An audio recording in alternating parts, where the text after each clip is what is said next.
Donc, Yazid est militant décolonial et antiraciste à parole d'honneur.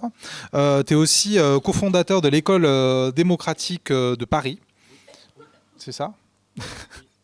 Non. Oui. Voilà. On va y arriver. Et on l'a fait venir parce que ça peut avoir l'air contre-intuitif de parler d'école, de jeunesse et tout ça quand on veut aborder la question de l'anti-impérialisme. Mais au Havre des Luttes, on a réfléchi depuis un moment, on se dit... Alors déjà, il y a eu la déclaration du général Mandon sur le fait qu'il va falloir qu'on accepte d'envoyer nos enfants mourir pour le pays. Oui. On ne sait pas trop pourquoi d'ailleurs, mais il faut qu'on accepte qu'ils meurent. Voilà, on ne sait pas trop pourquoi, mais il faut qu'on accepte. Et aussi parce qu'on est profondément convaincu que l'une des façons d'atteindre les gens pour nos causes, de pouvoir leur parler, c'est aussi de parler de leur famille et des enfants. Ici, on va pouvoir en parler, mais on pense aussi qu'il y a un continuum sur l'aspect sécuritaire et militaire qui va de l'attaque des pays internationaux et de l'assassinat massif de population et de la répression qui est faite envers les jeunes, dont ici, vous avez pu bénéficier du traitement de nos chers policiers havrés pendant les mouvements des lycéens. On va en parler. Et donc, c'est pour ça que ça nous paraissait important d'en parler. Et donc, d'inviter Yazid qui vient avec ces doubles casquettes de militant dans l'éducation et militant aussi décolonial. Et c'est exactement ça. C'est une double casquette. Voilà. Tu fais bien de le dire comme ça. Bon, trop bien. Et en plus, c'est une conversation que tu as déjà entamée avec François Bégodeau, je crois, lors d'un échange à l'École démocratique de Paris. Oui, bon, ça fait un moment qu'on échange avec François. D'ailleurs, ça va nous faire rentrer tout de suite dans le vif du sujet. En fait, moi, ces histoires d'éducation, je m'y intéresse en gros depuis une dizaine d'années. Pour des raisons qu'on va peut-être pouvoir détailler après. Mais en gros, pour faire simple, je me suis très vite rendu compte que lorsque on se pose la question des structures éducatives, des structures scolaires, de manière profonde, pas simplement en se limitant à des questions de budget ou d'inégalité entre écoles, etc., mais vraiment sur le concept de l'école, le concept de l'éducation tel qu'il est pratiqué, on va dire le paradigme de l'éducation tel qu'il est pratiqué, pour faire simple en Occident. En fait, on n'a pas beaucoup d'interlocuteurs, que ce soit dans le monde intellectuel ou même dans le monde du champ, enfin dans le champ militant politique. Il y a très peu de gens qui s'intéressent vraiment à ce qu'on fait aux enfants, quoi. Vraiment, ça m'a frappé. Et donc, en fait, dans ce contexte-là, de relatif désert, il y a une lumière qui s'est allumée en 2016-2017. C'est la rencontre avec François que j'ai faite dans le cadre d'une conférence qu'on avait faite à l'occasion déjà sur la question de l'enfance l'enfant comme sujet politique et l'enfance comme sujet politique. Et il se trouve que François, il venait d'une tradition où, c'est pas une tradition, il a été prof lui-même. Et ça l'a amené à questionner vraiment de fond en comble la structure scolaire. Ça a donné un livre, Entre les murs, un film qui a été primé à Cannes. C'est comme ça qu'on s'est connus en fait. Et depuis 2016-2017, on entretient, lui et moi, une espèce de dialogue sur l'émancipation des enfants, la question de l'école comme lieu de pouvoir, lieu de contrôle, lieu de disciplinarisation du corps des enfants. Et effectivement, la dernière discussion qu'on a eue, elle date de février. On s'est vu à l'école, chez moi, dans le 19e. Pour ceux qui veulent venir, d'ailleurs, vous êtes bienvenus le jour où vous voudrez venir. Pas très loin, d'ailleurs, de notre studio de Parole d'honneur. C'est un hasard, hein. J'ai pas fait exprès, c'est pas fait exprès. Et donc, la discussion tournait autour de... Alors, on s'était dit qu'on parlerait précisément de l'actualité de l'enfance en France, en prenant appui... Alors, à l'époque, effectivement, où on avait organisé la conférence, un échange, plus qu'une conférence, l'actualité, c'était les paroles de Mandon, donc le général Mandon. Et entre-temps, s'était greffé l'affaire Epstein, aussi, qui avait émergé dans la foulée, juste avant les publications des documents, la déclassification des documents par le département de la justice américaine, c'était 2 ou 3 semaines avant. Et donc, on a eu une discussion à la fois sur Mandon, sur les enfants qu'il faut envoyer mourir, et sur ce qu'on fait aux enfants par ailleurs, avec cette espèce de gigantesque réseau de traite d'êtres humains, de prostitution d'enfants, en particulier dans les pays du Sud. Ça faisait un contexte très pertinent pour parler de l'enfance et tirer un peu un bilan de ce que ça veut dire être enfant dans le monde en général et en France en particulier aujourd'hui. Voilà, donc c'était juste pour rebondir sur ta remarque sur François, à qui je passe un bonjour s'il nous voit d'ailleurs. Mais on le connaît pas, mais on lui passe un bonjour aussi. Hein. Je pense qu'il serait ravi de venir. Il fait une promo pour son bouquin en ce moment. Pourquoi pas un jour. Donc oui, il y a Mandon qui a fait ses fameuses déclarations au Congrès des maires. Il y a eu... Allez, on va rentrer dans le vif du sujet, parce que moi j'aimerais personnellement que très vite il puisse y avoir de l'échange. C'est parler avec Gazi, il est d'accord avec moi. Donc, mais nous ici... Ah, et il y a Abel qui est arrivé. Tu vas bien, Abel ? Ça va. Abel fait partie des jeunes qui ont pris cher par la police pendant les mouvements lycéens. Voilà, c'est pour ça que tu arrives au bon moment.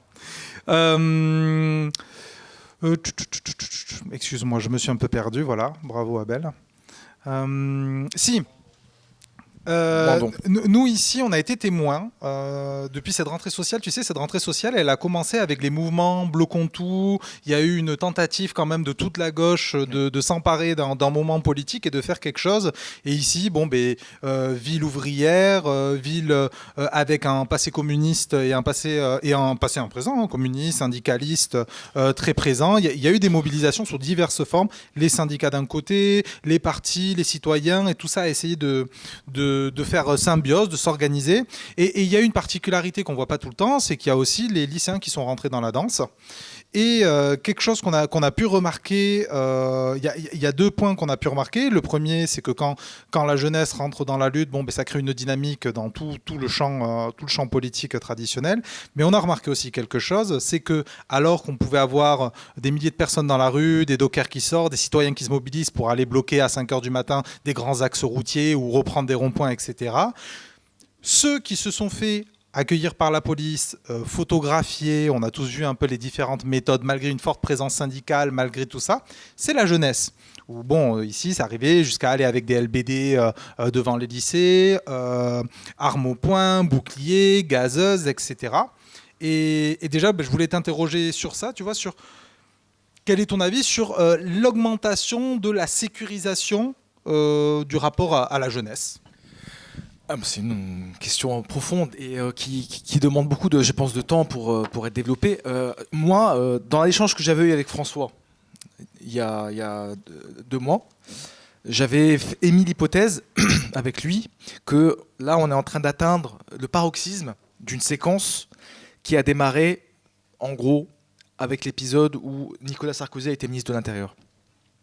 Je fais partie de ceux qui considèrent que dans l'histoire de la Ve République, l'arrivée du personnage Nicolas Sarkozy dans la gouvernementalité, donc en tant que ministre de l'Intérieur, puis ensuite évidemment en tant que président, elle nous a fait passer quand même un cap. Évidemment, rien n'a été inventé par Sarkozy, mais on a quand même accéléré une extrême droitisation. D'ailleurs, en fait, ça faisait partie aussi de sa stratégie politique. C'était vraiment d'amener le débat politique sur le champ de l'extrême droite, sur les conseils de Patrick Buisson, et de tenir des propos et porter un programme de droite décomplexé, quoi. Et donc ça a donné, notamment en ce qui concerne les quartiers et la jeunesse, le Karcher, etc. On a eu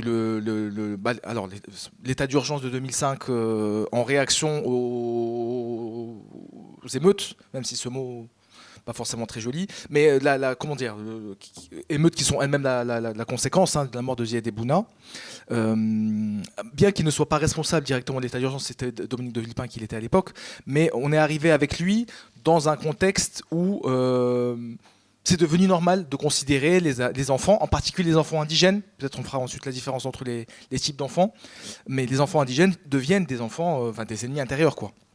Et donc, effectivement, des enfants qui sont suspectés, présumés en tout cas, coupables de ne pas vouloir rentrer dans le rang de la République, et donc qui vont faire l'objet d'une attention toute particulière, qui vont faire l'objet en particulier des contrôles aux faciès, qui vont faire l'objet du harcèlement policier, etc. Et depuis Sarkozy, cette ligne-là de la suspicion permanente portée sur les enfants indigènes, elle a continué à se développer.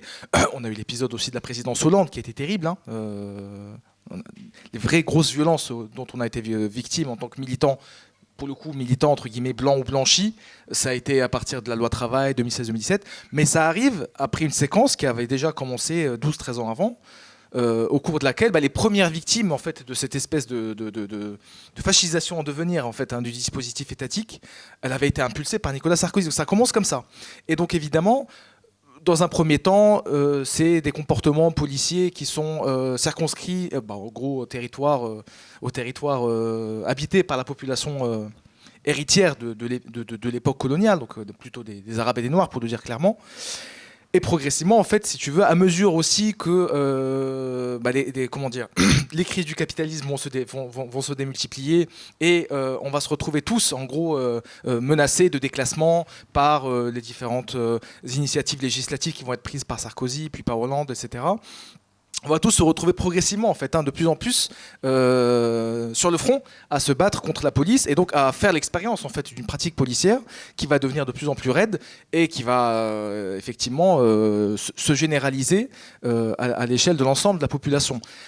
Il y a quelque chose de particulier à l'endroit des enfants, comme je le disais tout à l'heure, et de la jeunesse, parce que ma conviction profonde, c'est que en tant que société, on a la conviction qu'ils n'ont pas leur place dans la cité.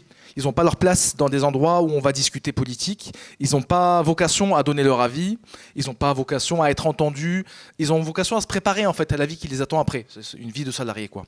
Et c'est d'ailleurs pour ça, si tu veux, que moi, mon premier militantisme, avant d'être strictement politique, il a été éducatif dans le sens où j'ai très vite perçu. Parce que moi, en fait, j'ai pas grandi en France. Donc, je suis arrivé en France en 2009. Donc, j'ai vite perçu le décalage qu'il y avait entre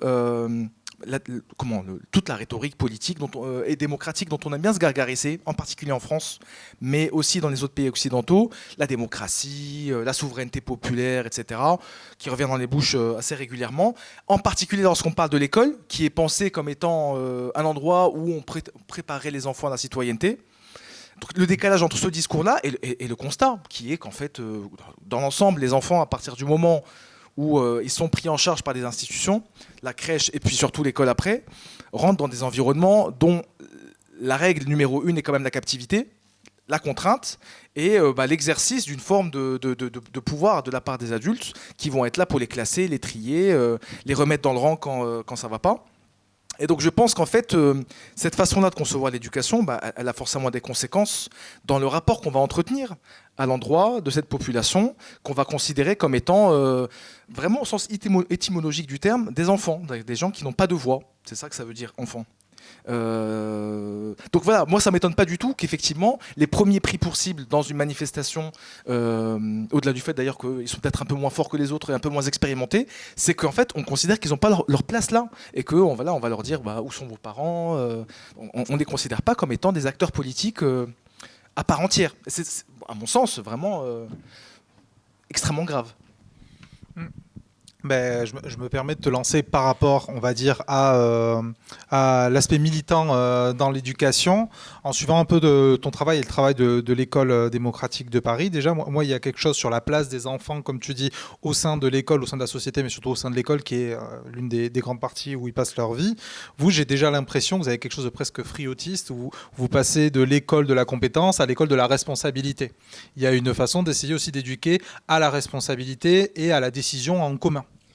En fait, oui, moi, ma volonté de m'appliquer de cette manière-là, parce que ça ne va pas de soi d'ailleurs, quand on est militant de gauche, de s'intéresser d'abord à ce sujet-là de l'éducation, de l'école et de ce que fait l'école aux enfants, etc. En général, on ne commence pas par ça.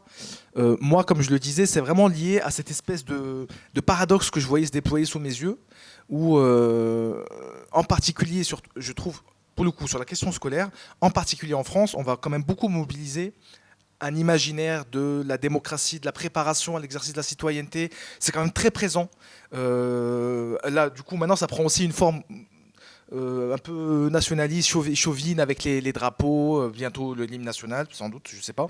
Alors, sache que nous, au Havre, on a Édouard Philippe, qui est l'un des précurseurs dans le projet de passeport citoyen. Ah oui, tout à fait, absolument. Voilà. Oui, et ça, ici, c'est assez important. Oui, voilà. Donc, si tu veux, il y a cette espèce, si tu veux, d'association un peu systématique, et qui n'est d'ailleurs même plus remise en question, de l'école et de la préparation des enfants à devenir des citoyens démocrates accomplis, etc. Ce qui ne saute pas aux yeux quand on regarde objectivement comment fonctionne l'école, quoi, hein, dans des endroits où on classe les enfants par date de fabrication, où on va les mettre dans des salles à 30 devant un type ou une dame qui va leur raconter des choses qui n'ont pas spécialement entendu, comment dire, émis le souhait d'entendre, un rythme qui s'impose à tous, d'ailleurs souvent un rythme qui est dur parce qu'en fait les programmes sont longs, les journées sont longues, il y a les devoirs, bref, je veux dire, un dispositif qui laisse quand même assez peu de place à l'exercice de l'esprit critique et de la citoyenneté, d'autant plus que lorsque vous avez le malheur de ne pas vous retrouver dans ce cadre-là, on vous fait très vite comprendre que c'est vous le problème, et pas l'inverse. Et donc oui, en fait, c'est ce paradoxe-là, moi, qui m'a sauté aux yeux quand j'ai commencé à me poser la question, qui m'a amené à vouloir créer un environnement, alors voilà, effectivement de petite taille, à petite échelle, etc., mais qui se veut être porteur quand même de messages politiques plus universels. C'est-à-dire que moi, j'ai la prétention de croire que ce que nous on fait dans cet endroit-là, une petite structure dans le 19e, on peut en tirer des enseignements extrêmement généraux et universels, tout simplement parce qu'en fait, on a essayé d'y appliquer les principes démocratiques dont on n'arrête pas de se gargariser toute la journée, mais sous une forme, d'ailleurs ça fait le lien avec ce qu'on disait tout à l'heure, sous une forme très théorique. C'est-à-dire qu'en fait, bon, c'est des textes, c'est des écrits, c'est des promesses qu'on se fait depuis 1789, on écrit des papiers dans tous les sens, mais dans le concret de la vie des gens, dans votre vie d'élève, puis ensuite dans votre vie d'étudiant, puis dans votre vie de salarié, est-ce que vous en voyez vraiment la couleur? Et même dans votre vie d'ailleurs de votant. À quelle heure est-ce que votre bulletin que vous allez mettre dans une petite corbeille va avoir un impact si peu que ce soit sur les trajectoires dont on a parlé tout à l'heure? Je pense zéro. On cultive à ça dès l'enfance, rien qu'avec la question des délégués ou même des parents représentants d'élèves. Nous, en ce moment, au Havre des Luttes, on fait un cycle de formation populaire. On se réunit entre plusieurs sur un sujet. Là, c'est l'école et l'éducation sur 3 sessions, etc. Déjà, ce que tu disais sur le fait de militer sur la question, trouver des textes intéressants, c'est compliqué. Il n'y a pas grand-chose. Il n'y a pas grand-chose. C'est vraiment là où on s'est beaucoup arraché les cheveux, contrairement à d'autres domaines où, au contraire, il faut sélectionner. Mais il y a aussi la question, quand on parle avec des parents représentants d'élèves, etc., ils parlent de leur incapacité à changer quoi que ce soit, quoi. C'est une machinerie dans laquelle ils doivent représenter quelque chose, mais tout est administratif, c'est mille faces. Les enfants, quand on leur parle pareil de ce qu'ils peuvent changer ou pas à l'école, on peut avoir souvent des revendications qui sortent dans la bouche des adultes, mais les enfants eux-mêmes, moi je vois dans beaucoup de collèges par exemple, c'est déjà avoir accès aux toilettes hors des temps de récréation, qu'elles ne soient pas fermées à clé, ce qui est une folie. Les habits, c'est vraiment une revendication. Nous là, pendant les luttes lycéennes et tout ça, au moment de tendre le micro, c'est pas naturellement ce qui vient aux adultes, même qui essayent de parler pour les enfants, mais la question du corps et des habits est très présente dans la jeunesse, par exemple. Bien sûr. Si tu veux, moi j'aurais plein de revendications pour l'école. Et honnêtement, si l'école, elle se faisait à l'aune de ce que moi je pense, elle ressemblerait pas beaucoup à celle d'aujourd'hui. Mais si on devait commencer par quelque chose, moi j'aimerais qu'on commence par faire, tu vois, une espèce de grande enquête. Où on s'adresserait à tous les élèves, les 12-13 millions d'élèves quand même, ça fait beaucoup de monde quand même, à l'échelle du pays, et qu'on leur demande ce qu'ils pensent de l'école. Parce qu'en fait, personne ne se pose la question de leur avis. C'est quand même les premiers concernés. Ils sont 12 ou 13 millions, ça fait grosso modo, je sais pas, 15-16% de la population française. Ça me paraît intéressant quand même de se demander s'ils sont contents de passer 80% de leur temps éveillé là où ils sont. Donc demander un peu comment ils se sentent le matin, est-ce qu'ils sont stressés à l'idée d'aller à l'école, qu'est-ce qu'ils pensent des évaluations, de rester assis toute la journée, qu'est-ce qu'ils pensent des devoirs, qu'est-ce qu'ils pensent du rythme, 8h, 18h, que nous on trouve difficile, mais alors eux, enfants, qu'est-ce qu'ils pensent du fait d'avoir, comment dire, qu'on ne puisse pas faire, je sais pas, du rap, du football, ou des choses comme ça à l'école, et qu'en fait on fasse systématiquement... on se focalise non seulement sur les grands domaines du savoir qui sont validés par la bourgeoisie, mais en plus, on va les enseigner sous une forme qui va être conforme aux attentes de la bourgeoisie, c'est-à-dire en fait les mathématiques. Ça prend la forme que vous connaissez tous, à savoir une forme où on va partir de l'abstrait pour ensuite éventuellement arriver au concret pour expliquer à quoi ça sert. Ça prend des formes extrêmement arides, ce qui vont faire d'ailleurs que va s'opérer une sélection très naturelle, où je pense que vous avez beaucoup de gens dans votre entourage qui vont vous dire qu'ils sont nuls en maths, ce qui n'est pas du tout vrai. Personne ne naît nul en maths, c'est plutôt la façon dont on amène les maths comme sujet à l'école qui va faire que 90% de la population, et surtout les filles, vont considérer qu'en fait c'est pas pour elles, ou pour eux. Donc voilà, si tu veux, moi, je me suis perdu dans mon raisonnement du coup. C'était quoi ta question ? Si tu devais avoir plusieurs revendications. Oui, alors c'est ça. Du coup, moi, j'aimerais bien qu'on commence par ça. Et à partir de là, sans doute, pourrait émerger, comment dire, des semblants de revendications qui seraient alignés avec la réalité de ce que vivent les personnes qui sont concernées par cette école. Moi, je suis vraiment frappé par le fait qu'on se pose aussi peu la question de ce qu'ils pensent, de ce qu'ils vivent quotidiennement. Alors que il me semble que, surtout dans un pays qui est dépourvu de ressources naturelles, la principale ressource que nous avons en tant que collectif, c'est celle de l'imagination des enfants, de leur créativité, de leur intelligence, de leur spontanéité. Et c'est ce qu'on s'emploie précisément, si tu veux, à domestiquer jour après jour, tu vois, de l'âge de 3 ans. D'ailleurs, en fait, petite parenthèse, avant Macron, la scolarité, l'instruction obligatoire démarrait à 6 ans. 2018, une de ses premières mesures, ça a été de réduire cet âge minimal de 6 à 3. L'instruction est obligatoire à partir de 3 ans désormais. Ce qui d'ailleurs a tout un tas d'incidences très rigolotes, c'est-à-dire qu'en fait, entre 3 et 5 ans, vous êtes considéré comme un élève, donc vous avez des compétences sur lesquelles on va vous noter formellement, ce qui n'était pas forcément le cas avant. Il y a des attendus de fin de cycle pour les enfants de 3-4 ans, il y a des parents qui sont convoqués, ça moi j'en ai eu, des parents d'enfants de 5 ans et demi, qui sont convoqués parce que les enfants, ils font pas les choses au bon rythme, ils font pas les cercles comme il faut les faire, ils font pas les carrés comme il faut les faire.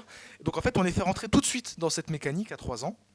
Obligatoire, on n'a pas le droit, on n'a pas le choix, où il faut se conformer et devenir un élève, quoi, jusqu'à l'âge de 16 ans.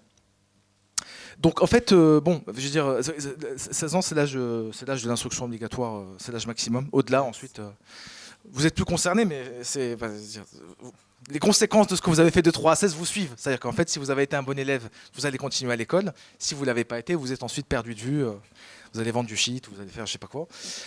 Bref, donc du coup, je veux dire, cette mécanique-là, moi, je trouve que c'est quand même dommage qu'elle ne soit pas suffisamment interrogée et qu'on ne se pose pas suffisamment la question de comment est-ce qu'on pourrait imaginer des dispositifs éducatifs, des écoles, à la limite on pourrait les appeler écoles, qui s'emploient à préserver en fait cette inventivité, cette créativité que vous observez tous. Vous avez tous des enfants autour de vous, vous voyez bien la facilité déconcertante avec laquelle ils se saisissent des sujets, avec laquelle ils expriment le souhait de faire les choses tout seul. C'est des choses qui se perdent après. Après, on préfère laisser faire les autres.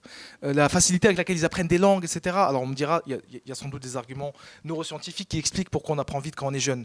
Mais il y a des dispositions qui peuvent rester, ou au contraire, qu'on peut faire disparaître. Vous voyez, quand on s'emploie à leur dire qu'il ne faut pas se tromper, quand on s'emploie à leur dire que c'est hors sujet, quand on s'emploie, à rendre aride en fait le domaine du savoir en le découpant par discipline, par rythme, par heure, etc. On s'emploie à rendre tout ça détestable, quoi. Et donc à organiser leur classement naturel pour que la bourgeoisie se reproduise et que éventuellement, à la faveur de quelques miracles sociologiques, tu aies quelques enfants, tu vois, des classes pop, qui s'en sortent, quoi. Tu vois. Donc le mythe du transclasse qui devient un peu la Libye en fait du dispositif général, parce que le transclasse c'est pas le cas général, c'est pas pensé pour ça. On n'a pas tous vocation à être premier de la classe, quoi. C'est pas fait pour ça.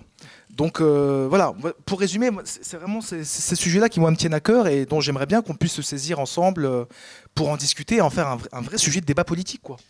Je vais te poser une dernière question avant que justement on passe à une conversation plus entre nous tous. Est-ce que justement on parle aujourd'hui, on arrive sur la question anti-impérialiste pour aller à l'école, il n'y a pas d'évidence, mais on voit comment l'école aussi produit les citoyens et donc citoyens du Nord global dans notre cas. Et donc la question que je vais te poser avant de passer aux questions, c'est est-ce que tu ne penses pas qu'il faut aussi qu'on ait dans notre camp, que je vais appeler la gauche de façon large, voilà, que dans on s'entend. Ouais, voilà, on s'entend avec ces mille et une nuances. Est-ce qu'il ne faut pas que après une sécularisation du statut de l'école et de l'éducation dans notre champ comme un lieu d'émancipation dans lequel il faudrait l'enlever de ses oripeaux oppressifs pour qu'il redevienne ce qu'il est, le voir aussi comme un instrument reproductif d'État et même dans certains cas coercitif de l'État.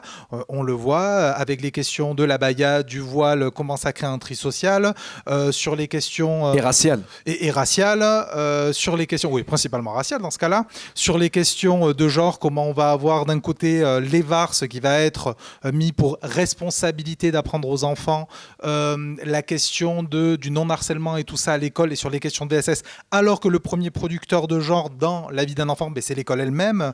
Comment on voit qu'on parle d'une déconnexion des enfants avec la loi voulant interdire les réseaux sociaux aux enfants de moins de 15 ans au moment où ils commencent à s'organiser politiquement à travers les réseaux sociaux, alors qu'en échange, nous par exemple ici au Collégien Wavre, on leur donne une tablette avec, je crois que c'est Pronote, ils peuvent recevoir des messages à la maison de la part de l'école jusqu'à tard le soir, et avec un espace de liberté restreint où aujourd'hui même en tant que parent, par exemple, un enfant qui aurait comme lieu d'émancipation le CDI, avoir accès à des livres qu'il n'a pas accès à la maison, quoi. Mais aujourd'hui, on peut savoir ce que lit notre enfant à travers ces différents logiciels. Bref, est-ce qu'il ne faut pas qu'on change notre biais de lecture sur l'école pour peut-être entamer la lutte d'une façon différente et renouveler justement la pensée? Oui, je pense que ça peut être une excellente façon de se redonner du carburant, parce que j'ai l'impression quand même qu'on a tendance, on va dire la gauche, de manière générale, sans vouloir commencer à faire des distinctions, on a quand même tendance un peu à tourner en rond. Tu vois, avec les mêmes revendications, tu vois, les mêmes mots d'ordre, les mêmes défaites et la même absence de questionnement sur pourquoi est-ce qu'en fait systématiquement on se fait rouler dessus. Moi, je trouve que c'est bien aussi d'amener, tu vois, d'autres perspectives pour devenir plus intelligent et peut-être plus convaincant aussi. Donc sur la question de l'école, alors déjà, je pense que c'est quand même bien de partir d'un point de départ historique avéré, qui est que l'école, en France, mais de manière générale dans les pays occidentaux, elle se développe comme comment dire, le squelette de l'État, le squelette d'État en cours de constitution, d'État-nation.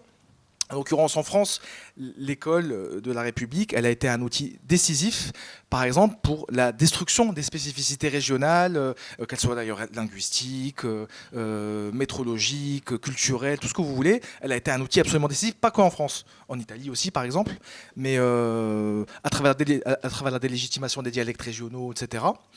Et puis évidemment, je veux dire, en France en particulier, l'école obligatoire, l'instruction obligatoire de 1881, on est dans la bagarre avec les Prussiens, qui va devenir ensuite la bagarre avec l'Allemagne. Évidemment, il s'agit de doter la République des petits bras armés qui vont aller porter l'assaut contre l'adversaire. Donc c'est à ça que ça sert d'ailleurs, d'abord l'école. C'est constituer des cohortes d'élèves capables de comprendre une consigne, capables de la respecter, capables de lire et écrire suffisamment pour se rendre utile et efficace, et permettre à l'État, puisqu'effectivement c'est de l'État qu'il s'agit, hein, c'est pas des populations in fine, hein, c'est l'État dont la persévérance de l'être est engagée. Et donc oui, en fait, si tu pars de ça, si tu pars de ce postulat que l'école elle se construit d'abord pour cette raison-là, si tu veux, de doter la bourgeoisie en construction à l'époque de chair à canon et puis de chair à profit actionnarial à terme, forcément ça t'amène à te dire c'est un endroit dans lequel il faut lutter, quoi. Enfin, il faut lutter, je veux dire, d'un point de vue ontologique, pas juste en disant il faut plus de budget par-ci ou plus de budget par-là. Au même titre qu'on se saisit de la question de la police, par exemple, qui est une institution publique aussi, en se disant que la police tue et que il faudrait revoir de fond en comble la façon dont on fait police en France, aux États-Unis et ailleurs. Je pense que c'est la même chose pour l'école. Enfin, il faut repenser la manière dont on fait l'école et dont on fait société autour des enfants. Parce qu'il n'y a pas que l'école, il y a aussi la famille, il y a tout un tas de choses. Mais bref, je veux dire, ça me paraît essentiel de penser cette institution publique qu'est la mission de l'instruction comme étant un sujet de débat qui doit pouvoir être questionné vraiment de fond en comble et essayer d'en tirer des enseignements à caractère universel. Je vais sur la question de l'impérialisme, donc je pense que j'ai commencé un peu à te répondre sur la partie vraiment de la destination militaire et actionnariale de l'école dès sa naissance, avec évidemment des fluctuations. Il y a eu des moments où ça se passait un peu mieux. Par exemple, tu vois, nous, on a tendance à dire que, par exemple, qu'il y a une fenêtre qui s'ouvre au lendemain de l'élection de Mitterrand, qui est intéressante d'un point de vue éducatif. C'est le moment où vont s'expérimenter la mise en place, tu vois, d'établissements innovants. Vous connaissez sans doute le lycée autogéré de Paris, le lycée autonome de Saint-Nazaire, des petites initiatives comme ça qui ont été prises à l'initiative de Savary, donc le ministre de l'Éducation nationale de l'époque. Ça dure 2 ans, donc pile le début en fait du tournant de la rigueur, exactement, pile le tournant de la rigueur, et là on referme la parenthèse, et là en fait tout de suite cet élan en fait qui a amené à la création de plein de structures un peu alternatives, il a commencé à se refermer, et on en mesure encore aujourd'hui les conséquences, hein, parce qu'aujourd'hui les derniers reliquats de cette époque-là, par exemple le lycée autogéré de Paris, il a été rattrapé par la police éducative là il y a quelques temps, il a été transformé en lycée innovant de Paris, on adore l'innovation, tout ça. Et en fait, tous les professeurs qui étaient un peu trop remuants, ils ont été mutés. Donc bref, l'idée, c'était vraiment de mettre au pas une structure qui avait mis la démocratie au cœur même de son fonctionnement. Les ados participaient aux prises de décision. Ils avaient la liberté d'aller en cours ou non. Enfin bref, c'était vraiment extrêmement intéressant comme dispositif. Donc voilà, il y a des fluctuations, mais le fond du propos reste le même. C'est-à-dire qu'en fait, l'école, dans ses grandes lignes, elle a vocation quand même à préparer les enfants dans leur globalité à être des instruments à la fois de la chose économique, de la chose actionnariale, et aussi de la chose nationale au sens militaire du terme. Et là, on est dans un moment où l'école, elle n'est pas hors du monde. Donc, effectivement, on est dans un moment de tournant réactionnaire. Et donc, ça devient de plus en plus évident que l'école va être un endroit où va se jouer, tu vois, la bataille des idées. Et pas que des idées d'ailleurs, qui va faire qu'on va préparer les enfants à aller s'employer au service de l'armée. On a maintenant des responsables militaires qui vont dans les collèges pour expliquer c'est quoi les métiers de l'armée. Vous avez eu le service national universel qui a été un échec retentissant, mais qui participe d'une volonté générale, de rendre normal le fait que des enfants soient mis au contact de la chose militaire. Les missions Sentinelle, là des gosses à 3, 4, 5 ans, ils voient des personnes avec des mitraillettes dans la rue, habillées. Il y a un dispositif, une atmosphère qui se construit, avec aussi par exemple la lutte antiterroriste, qui normalise un certain rapport à la chose militaire. Et donc, in fine, on va finir par trouver ça normal que les enfants soient confrontés à l'armée. Et ils vont trouver ça normal, finalement, d'aller y bosser, quoi. Tu vois, c'est un endroit comme un autre, finalement. Et en particulier, bien sûr, les enfants indigènes, qui sont les premières cibles. Pourquoi ? Parce que c'est vraiment... c'est le bas de la France d'en bas, quoi. C'est vraiment les enfants pour lesquels l'école n'a pas de solution concrète à proposer qui soit suffisamment, on va dire, gratifiante. Et donc, en fait, ils vont se retrouver dans des situations où ils vont être contraints et forcés d'aller... Enfin, contraint et forcé, non. Mais dans les faits, ça va être l'endroit, l'armée, où on va leur proposer des conditions de travail tant soit peu désirables quand on compare ça à ce qu'il leur est proposé, par exemple, aujourd'hui, avec de l'auto-entrepreneuriat et que sais-je, quoi. Donc, tu vois, en fait, école au service du dispositif impérialiste, à la fois comme, mise au pas de l'intégralité, en fait, de la jeunesse, blanche et non blanche. Et ensuite, évidemment, tu vas avoir des tris qui vont être faits. Et donc, tu as, pour le coup, sur la question du dispositif militaire, un message précis qui va s'adresser aux catégories les plus déshéritées, et en l'occurrence, du coup, les Noirs et les Arabes, qui vont être considérés comme étant légitimes à aller rentrer dans les rangs de l'école. Et je finis juste sur un truc. Pour moi, au-delà du fait d'aller dans l'armée, il y a aussi une logique de ne pas voir les enfants comme les enfants. Les enfants arabes, les enfants noirs, d'ailleurs en France, et pas qu'en France, c'est pas un hasard si dans les 70 000 ou 80 000 ou 100 000 morts de Gaza, la grande majorité c'est des enfants qui meurent sur nos écrans. On les voit tous les jours sur Instagram, moi j'ai des images, comme j'imagine vous tous, dans une effarante indifférence. Des gosses déchiquetés, etc. Ça, c'est pas à dissocier de ce qui se passe aujourd'hui en France quand vous dites aux enfants qu'ils peuvent aller faire l'armée. C'est la même chose. C'est cette logique-là qu'il y a une partie des enfants qui ont vocation à devenir des instruments capitalisme, et puis il y en a d'autres qui vont être cette armée de réserve dont on peut se débarrasser, quitte à les tuer, vraiment, physiquement, quoi. Donc c'est ça qui me paraît vraiment très important à avoir en tête. Le dispositif scolaire tel qu'il se déploie aujourd'hui dans les pays occidentaux, il a vocation à alimenter la machine impérialiste. C'est même son squelette. Et donc si on ne veut pas se poser sérieusement la question de la persistance de cette institution-là, on se condamne à l'impuissance, quoi. J'espère que c'est clair ce que je raconte. C'est très clair, c'est très très clair. On va commencer par les questions. Je laisse le maître du micro. Je pense que ça va. Je ne suis pas la première à avoir levé la main, mais merci pour ton intervention. Enfin, moi déjà, je m'appelle Marion, je suis prof et j'ai été prof dans le 93 pendant longtemps. J'avais un peu suivi justement les écoles, comme tu disais, qui avaient été mises en place aussi sous Najat Vallaud-Belkacem, qui était de la pédagogie plutôt progressiste, qui ont après, sous le gouvernement Blanquer, il y a eu beaucoup de répression de ces méthodes pédagogiques. Je trouve que c'était vraiment intéressant ce que tu disais, et je me rappelle que l'émission avec François, moi je suis à Révolution Permanente, il était venu à notre université d'été cette année-là, et on avait beaucoup rediscuté de l'émission, et j'avais trouvé très bien parce que je trouvais que ça brisait enfin le tabou du prof aussi qui peut être maltraitant face à ses élèves, et surtout souvent dans les quartiers populaires d'un prof blanc face à des élèves racisés, et du coup de l'aspect néocolonialiste qu'il peut y avoir dans les quartiers populaires. Peut-être que c'est quelque chose qu'on voit moins en Normandie, mais qu'en tout cas moi, en prof en Seine-Saint-Denis, je peux assurer que c'est beaucoup le cas.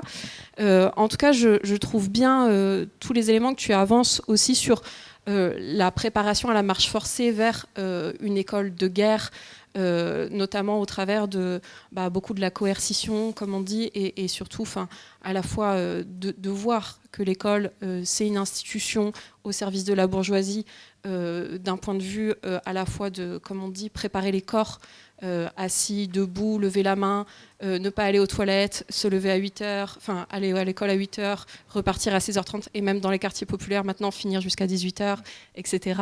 De moins en moins de vacances. Etc. De moins en moins de vacances. Ce que tu disais aussi...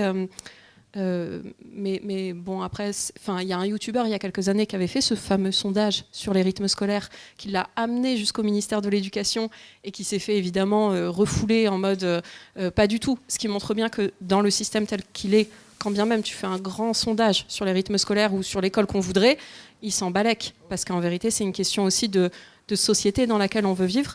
Et je trouve que c'est très très bien et très important de rappeler en permanence à l'extrême gauche, à la gauche pour ceux qui veulent, mais à quel point l'institution scolaire est une institution au service de la bourgeoisie. On disait instrument de coercition, mais aussi instrument de reproduction idéologique.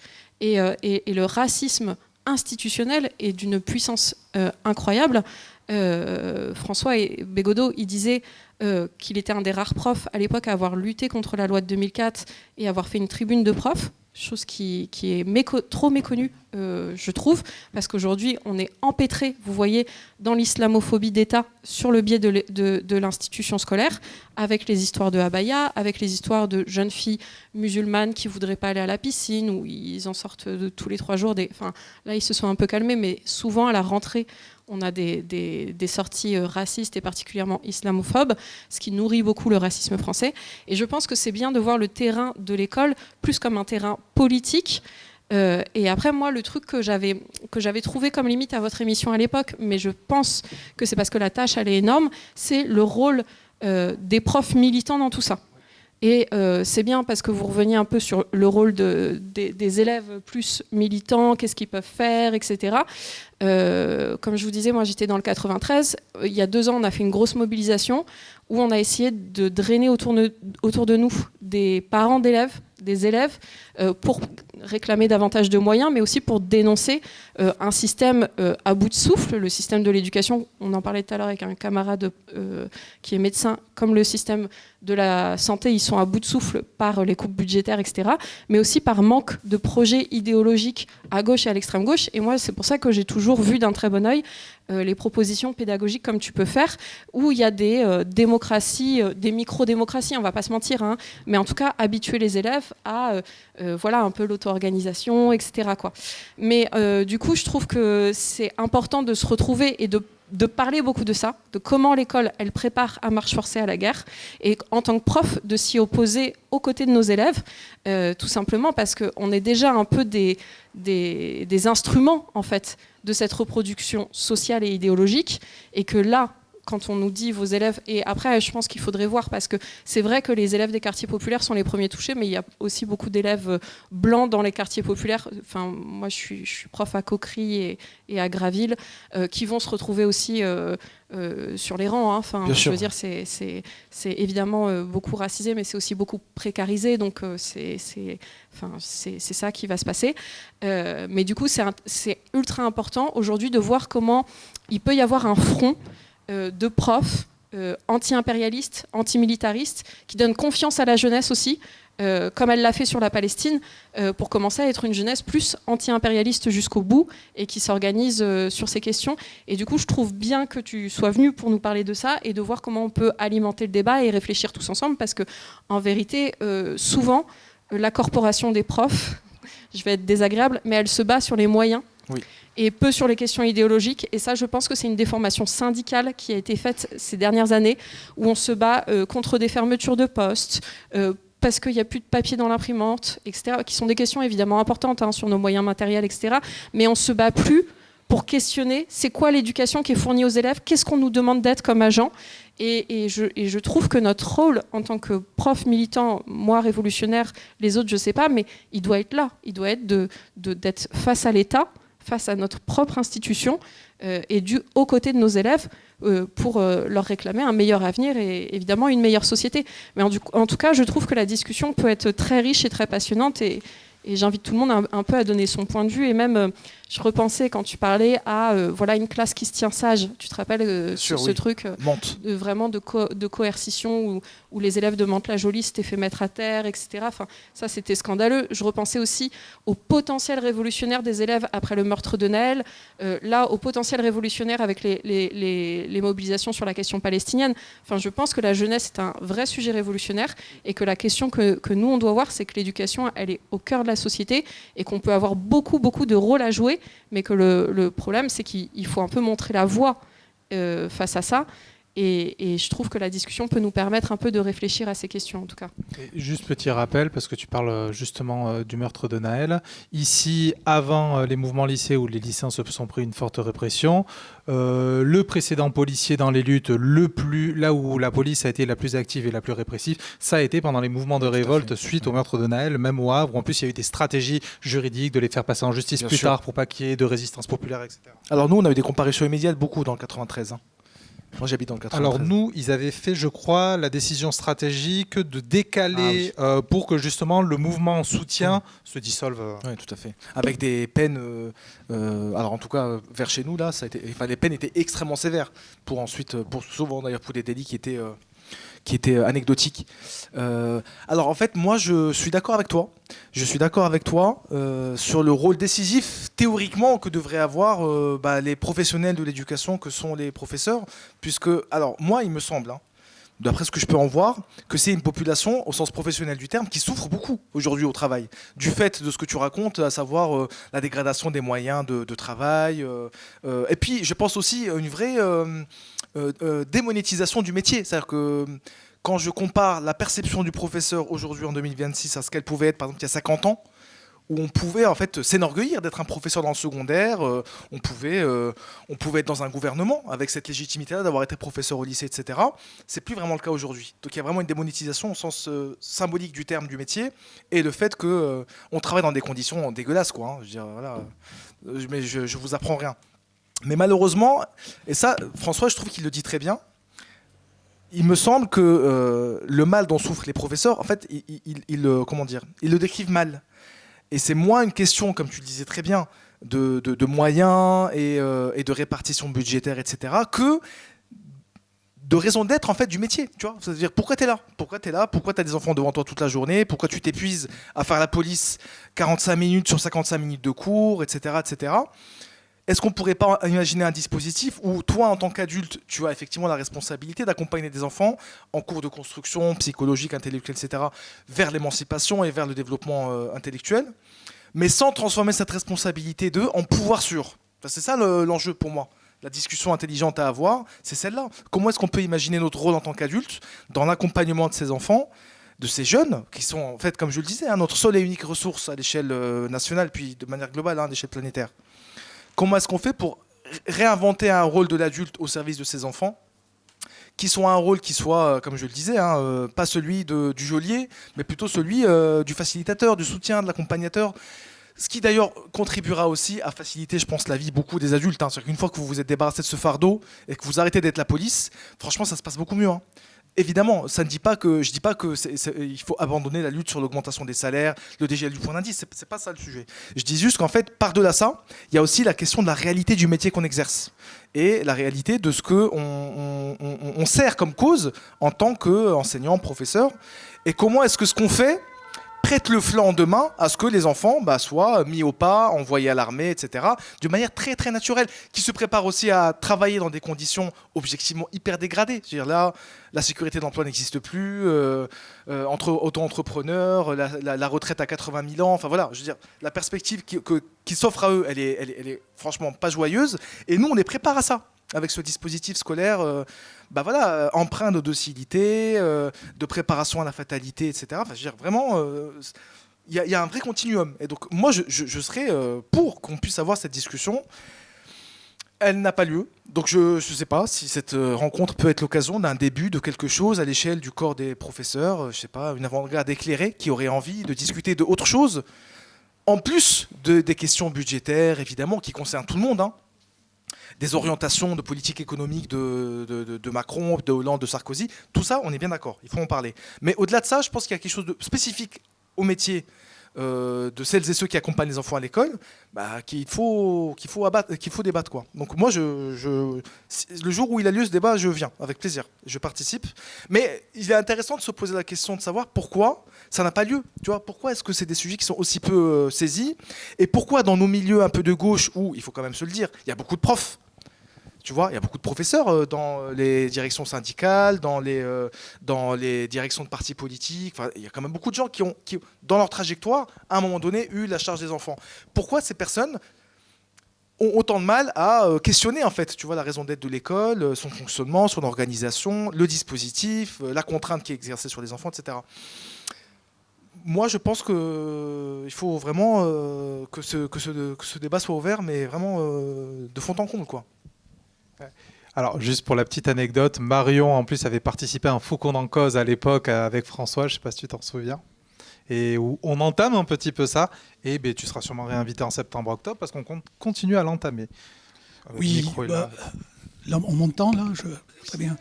Écoutez, pour le vieux monsieur que je suis, je m'intéresse au temps long. Alors, je dirais que c'est avant Sarkozy, ça c'est un premier point. Deuxième point... je donne l'information, peut-être vous la connaissez, mais beaucoup de gens ne le savent pas, que l'éducation et la santé, sous le règne de Mitterrand, a été inscrite dans l'Organisation mondiale du commerce. Ce qui veut dire que, je reviens, ça fait le lien avec la question de la financiarisation. Il n'y a plus de malades, il y a une clientèle ou des usagers. Ça, c'est important, les mots. Ça m'intéresse, ça, tout ça. Là. Deuxième, un autre point, est-ce que vous parlez de décolonisation et décoloniale, est-ce que vous connaissez le collectif de Pantin? Bien sûr. Sophie Mendelssohn. Ah, ben d'accord, ok. C'est une amie. Non, mais parce que, en parlant, je les côtoie, que ce soit Sophie Mendelssohn ou Livio Boni. Alors, l'autre point, je veux dire, moi, je voudrais dire que ce glissement vers le fascisme, il ne date pas de Sarkozy. Il ne date pas de Sarkozy. Non, il est beaucoup plus ancien. Je vous invite, vous dites qu'il n'y a pas d'écrit là-dessus, concernant les transfuges de classe. Il faut relire le livre de Bourdieu et Passeron, Les héritiers. Et on comprend qu'effectivement, c'est du pipeau.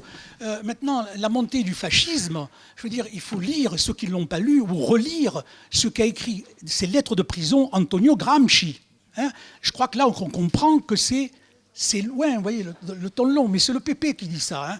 Et puis, autre point, je dirais, par rapport à cette question-là, je dirais, et le racisme et le fascisme, alors là, encore une fois, je vous invite à lire, si vous ne l'avez pas lu, un livre de Victor Klemperer, le frère de Otto Klemperer, qui a écrit « La langue du Troisième Reich ». Il faut le lire. Et ce qui l'a amené à faire ça, c'est qu'un jour, dans un repas avec des intellectuels, des profs et tout, et là, il trouve, parce que lui, il est juif, mais enfin, il se dit, on ne va pas m'envoyer parce que je suis marié avec une protestante et que je suis devenu là-dessus. Mais ça ne fait rien, on va l'envoyer aussi dans un camp de travail parce que ça fait la liberté, paraît-il. Mais là, dans cette réunion-là, il y a des profs et des juifs qui soutiennent le nazisme. Est-ce qu'on ne retrouve pas la même chose en ce moment ? Ils veulent lutter contre l'antisémitisme, mais vous avez des personnes qui sont juives et qui sont suprémacistes. On est dans la même situation. Voilà. Donc c'est loin. Et ce n'est pas simplement Sarkozy, c'est après les 2 ans de Mitterrand, tout a viré. Tout a viré, ils ont fait une politique de droite. Et après Sarkozy, quand il est arrivé, Chirac pareil, je dirais. Mais Sarkozy, alors lui, il a continué pleinement. Mais c'est 2 ans après Mitterrand, c'est fini. Il nous a blousés et après ça a continué. Donc, oui, non, mais en fait, moi d'ailleurs, les 2 ans de Mitterrand, je suis d'accord, parce que moi je le vois bien. Dans le monde scolaire, j'ai bien vu à quel point il y a eu 2 années intéressantes entre 80 et 83. Ensuite, la parenthèse se referme, et effectivement, on part dans quelque chose qui... Oui. Bien sûr. Oui, bien sûr. De toute façon, je veux dire, rien ne tombe du ciel, évidemment, donc c'est des choses qui sont là depuis longtemps. Bien sûr. Mais par contre, Sarkozy, en fait, c'est vraiment... comment dire, c'est un personnage quand même qui joue un rôle important. Tout à l'heure, on parlait spécifiquement de la question des enfants. Moi, je considère Sarkozy comme étant un personnage qui a qui a fait évoluer de manière décisive le rapport que la société française entretient aux enfants, et en particulier aux enfants indigènes. Dans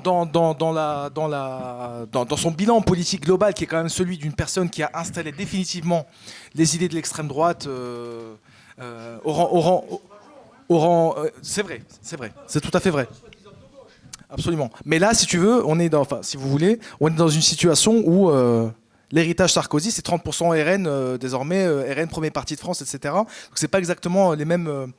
Même si effectivement, Chevènement, on peut l'inscrire aussi dans cette tendance. En vérité, il n'y a pas de, comment dire, il y a pas de coupure entre les deux. Mais moi, je considère que intellectuellement et politiquement, c'est une figure qui a quand même joué un rôle d'accélérateur très, très important. Sur l'absence de littérature, moi je parlais spécifiquement de littérature un petit peu critique dans notre milieu-là de gauche de rupture, un peu gauche radicale, sur la question spécifique de l'école. Des textes qui questionnent un peu l'école comme un peu dans une tradition qui est incarnée par Michel Foucault. Par exemple, l'école comme lieu de contrôle, l'école comme lieu décisif de disciplinarisation de la société.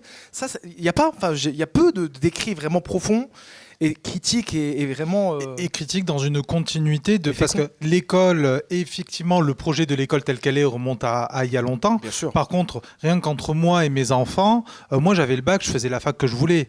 Ouais. Mes enfants, comme Born l'a dit, à la maternelle, il faut qu'ils sachent déjà ce qu'ils veulent faire. Et il faut voir, moi je suis assez impressionné, je m'y attendais pas, vraiment pas à ce point. Alors que la question m'intéresse depuis un moment, mais je suis impressionné de cette intensification de la sécurisation, du contrôle et du continuum en tout espace, de la contention chez les jeunes en tout lieu et en tout temps de leur vie. Et je crois que c'est quelque chose, parce que je suis d'accord avec toi, je me permets de te tutoyer, je suis d'accord avec toi sur le fait que ça remonte à longtemps. Par contre, il y a quand même une singularité actuelle qui se rapproche du fascisme actuel aussi, qui est un projet séculaire, mais qui connaît ses singularités. Et effectivement, au moment de trouver des textes qui va parler des 20-30 dernières années, de l'ensemble des évolutions qu'a pris l'école, mais c'est un petit peu une horreur d'essayer de trouver des textes critiques. Là, par exemple, il y a eu le phare sur le harcèlement. Beaucoup de gens trouvent ça très bien, le dispositif. Moi, je trouve que c'est une horreur. C'est une espèce de dispositif policier où on sous-traite un pouvoir policier à différents étages. Les VARS, le critiquer dans notre camp, c'est quelque chose d'un peu compliqué. Pourtant, avoir en plein lieu d'où se produit l'affirmation de genre par l'État, c'est-à-dire par le haut, c'est-à-dire pas comme choix individuel, mais comme imposition, on donne à ce lieu-là une espèce de pinkwashing, et je le dis venant des luttes queer, donc en plus je fais partie du camp qui est censé le défendre le plus. Tout le monde n'est pas d'accord avec moi chez moi, mais voilà, et en fait tout ça, il y a peu de critiques là-dedans. Et on nage à vue, et c'est important, moi je pense, d'avoir effectivement ces moments-là où... Enfin voilà, désolé, c'était pour... Non, mais c'est très bien. Mais il y a une singularité du moment quand même qu'il faut qu'on raccroche avec le passé des luttes dans ce domaine-là et des textes théoriques qui se sont faits. Ça, c'est clair. Ouais. Merci beaucoup, je trouve vraiment super stimulant et super intéressant, et c'est vrai qu'en fait quand tu parlais, je me disais à quel point c'est vrai que c'est rare qu'on parle de l'école à partir des enfants, et en fait c'est fou de se le dire, à quel point aussi quand tu parles de l'école à partir des enfants, c'est la base pour penser une politique, c'est un peu ce que disait Marion aussi, anticorporatiste, anti en fait petits intérêts de la profession, juste mais vraiment de penser le sens profond. Et moi j'avais une question plus à te poser, dans le sens où moi j'ai enseigné aussi un petit peu, et j'ai été choqué en enseignant. Je rejoins beaucoup ce que tu disais, dans le sens où il y a un mal-être qui se sent dans la profession, mais j'ai l'impression que ce mal-être, d'une certaine manière, il est reconverti dans la transformation, retransformé vers un antagonisme avec les élèves. Et j'ai l'impression que la profession, en fait, par désespoir, a beaucoup croqué à ce truc-là, ce qui explique aussi la facilité qu'a eu l'État pour faire passer, en s'appuyant sur l'espèce d'illusion républicaine, je pense, qui existe dans la profession, mais pour faire passer ce secteur comme en fait un secteur d'avant-garde de l'islamophobie d'État, de la laïcité de combat, de la laïcité raciste, etc. quoi. Et qui crée en fait aussi une division entre les élèves parce que tu deviens un flic en fait quand tu les contrôles à ce point-là. Bref, je trouve qu'il y a une division en fait très importante aujourd'hui. Je voulais savoir toi quelle en fait vision t'en as et aussi comment tu pensais la possibilité. Marion revenait un petit peu comment dans les luttes il y a une possibilité de péter cette division-là, mais comment toi tu vois en fait cette possibilité de péter la division entre élèves et enseignants aujourd'hui. Je sais que t'as comment dire, il y a ce que tu fais en tant qu'expérience qui peut donner des idées à tout le monde, mais aussi je veux dire de manière plus générale dans tout l'enseignement public et tout, comment tu le vois quoi? C'est une bonne question. En fait, j'ai pas voulu creuser tout à l'heure pour pas non plus trop m'apesantir sur le sujet. Enfin, sur les raisons profondes qui font que les professeurs dans notre camp ne sont pas les premiers à vouloir chambouler le logiciel éducatif. Je pense qu'il y a quelque chose, tu sais, je pense qu'on peut faire un parallèle entre ce qu'on appelle le pacte racial. C'est-à-dire, en fait, tu sais, la stratégie triangulaire où en gros le prolétariat blanc va se désolidariser du prolétariat indigène au nom d'un pacte qui, tacite ou explicite, hein, qui est noué avec la bourgeoisie des pays du Nord. Et ce pacte-là, en fait, son contenu, c'est la blanchité, en fait. Tu vois, donc on est blanc en commun contre le prolétaire indigène. Je pense qu'on peut faire un parallèle entre ce pacte-là et le pacte dont tu parles là. C'est-à-dire en fait, le pacte adulte, en fait. Tu vois, c'est le pacte adulte. C'est le pacte adulte qui va être proposé par, grosso modo, l'État et les ministres de l'éducation qui se succèdent, avec la haute fonction publique d'État qui se met à son service, d'un côté, et puis de l'autre, une profession, les profs, en voie de précarisation avancée. Hein. Là, mes amis à moi qui sont en train de devenir profs dans l'éducnat, ça saute aux yeux, si tu veux, la différence de rapport qu'ils ont à leur métier avec les gens qui sont là depuis 25, 30, 40 ans, massivement syndiqués, beaucoup plus convaincus de l'intérêt de l'engagement collectif, qui inscrivent beaucoup plus, je pense, peut-être c'est à nuancer, mais je pense inscrivent beaucoup plus dans une logique de service public en fait, hein, ce qu'elles font dans ces écoles-là, ce qui est moins le cas aujourd'hui. C'est-à-dire que là aujourd'hui, tu as cette impression quand même que les personnes qui arrivent sur le marché du travail, et en particulier en tant que professeurs, pas d'ailleurs pour beaucoup d'entre eux en tant que fonctionnaires, ils arrivent là comme ils pourraient aller faire un métier dans le privé quelconque, tu vois. Donc dans ce contexte-là de précarisation des profs, ce qu'il leur est proposé, c'est effectivement un contexte dans lequel, en fait, ils vont nouer un partenariat avec les gouvernants, la haute fonction publique d'État qui lui obéit, et effectivement prêcher la bonne parole républicaine, et in fine, sans doute, la bonne parole des employeurs et des hauts responsables militaires, si tu veux, pour amener la jeunesse dans son intégralité à l'abattoir, qu'il soit actionnarial ou militaire, hein, peu importe, qu'il soit symbolique ou matériel. Moi, je pense que pour déconstruire ce truc-là, en fait, il n'y a pas de miracle. Je pense qu'il y a un lot de professeurs, de gens qui travaillent dans ce métier-là, qui ont conscience de ce que je raconte. Je dirais, il y a plein de gens qui vont peut-être entendre ça et qui vont se reconnaître dans ce que je dis parce qu'ils en ont conscience et ils l'ont déjà intellectualisé bien mieux que moi et depuis bien plus longtemps. Il faut qu'ils se regroupent en fait. Parce que là, je pense qu'il y a aussi un mal qui est celui vraiment de l'isolement de ces personnes-là qui ont identifié le problème qu'il y a dans ce dispositif scolaire dans son intégralité et qui sans doute ont du mal à trouver des interlocuteurs parce qu'en fait, même dans des contextes syndicaux, militants, il y a peu de gens avec qui on peut parler de ce sujet-là et essayer de porter des revendications qui ne soient pas perçues comme des élucubrations, tu vois. Donc je pense qu'il y a ce jeu-là de constitution, tu vois, d'une espèce de... Moi, j'aime pas le mot, tu vois, mais une espèce d'avant-garde éclairée, quoi, tu vois, de professeurs, d'enseignants. Et d'ailleurs, en fait, je pense que c'est même pas pertinent de distinguer, en fait, les gens qui ont le métier d'être devant les élèves de ceux qui gèrent l'administration, parce qu'in fine, tous ces gens-là sont au même endroit. Donc, il y a vocation aussi à casser, en fait, si tu veux, ce distinguo-là, pour faire en sorte que puisse se constituer, tu vois, une masse critique d'individus qui sont en capacité de porter des revendications beaucoup plus radicales et beaucoup plus offensive et beaucoup plus menaçante que juste, tu vois, des histoires de budget, quoi. Et puis après, il y a effectivement la question alors, la question des parents, elle est compliquée en vérité. Moi, je pense que le jour où on aura une population parentale suffisamment, si tu veux,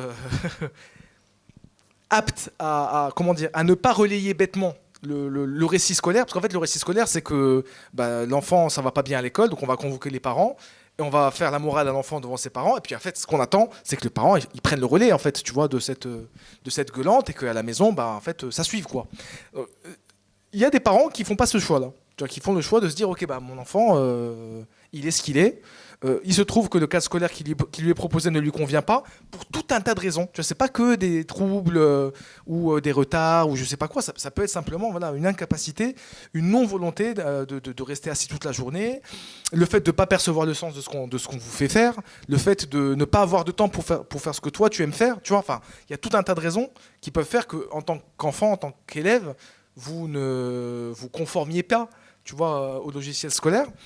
Le jour où on aura suffisamment de parents qui seront en capacité, si tu veux, de se faire le relais de cette voie-là, et donc de pousser dans une direction qui ne soit pas celle juste de vouloir enfoncer l'élève dans le moule comme on enfonce des carrés dans des ronds, tu vois, et en fait on aura fait un grand pas en avant. J'en profite pour faire la publicité pour certaines structures. Enfin, il y a certaines assos qui s'emploient à rassembler des parents qui sont dans cette logique-là, de constat d'incapacité notoire et récurrente de l'école à tenir compte, par exemple, des spécificités d'enfants qui souffrent de difficultés diverses et variées. Il y a une association, par exemple, dans le 93 qui a vu le jour il y a quelques temps, qui s'appelle l'association Phobie scolaire, APS. La phobie scolaire, c'est le fait de ne plus se projeter dans une situation où on met le pied à l'école. Donc c'est vraiment une difficulté qui peut être extrêmement handicapante pour les enfants, pour leurs parents, etc. Et qui malheureusement ne se résout pas de manière vraiment convaincante dans les contextes scolaires classiques.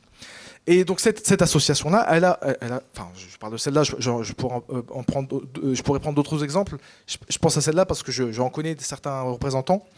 Elle a cet avantage de permettre la rencontre entre personnes qui sont confrontées à ce mur que devient l'institution à partir du moment où votre incompatibilité avec son fonctionnement devient patente, tu vois, et que donc en fait la machine va s'employer à pathologiser la situation de l'enfant en question, à lui faire comprendre qu'il est nul, à le dévaloriser. Enfin, combien d'enfants j'ai eu moi qui arrivent chez moi, ils ont 11, 12, 13 ans, ils me disent qu'ils sont nuls, qu'ils savent rien faire, qu'ils n'ont aucune compétence. Des discours qu'ils ont intériorisés, qui leur ont été, tu vois, qui leur ont été adressés par des professeurs en public, en privé, tu vois, avec des rituels d'humiliation qui parfois sont saisis par le corps professoral, parfois avec beaucoup de plaisir, faut le dire. Tu vois, c'est pas le cas de tout le monde, mais il y en a certains qui prennent beaucoup de plaisir, tu vois, à écraser les enfants et à les dominer. Donc dès lors qu'on aura des parents aussi qui seront en capacité, tu vois, de se retrouver autour d'une table avec des professeurs critiques et être capable de porter des revendications éducatives qui soient vraiment profondes et qui tiennent compte des besoins et des spécificités des enfants et qui partent de la conviction que ce sont les enfants qui sont la seule et unique richesse en vérité, tu vois, des sociétés dans lesquelles on vit. Là, je pense qu'on pourra avancer. Donc il faut créer des assos. Des structures, peu importe, des assos. Pas obligé que ce soit une asso, ça peut être un collectif. Bonjour, merci beaucoup pour ton intervention, c'était super intéressant et je pense que c'est un sujet dont on parle encore pas assez et voilà. Moi je suis Méline, du coup je suis à l'UCL mais aussi je suis enseignante en maternelle, en petite section et du coup vraiment j'accueille les enfants qui sortent de leur milieu familial pour arriver à l'école.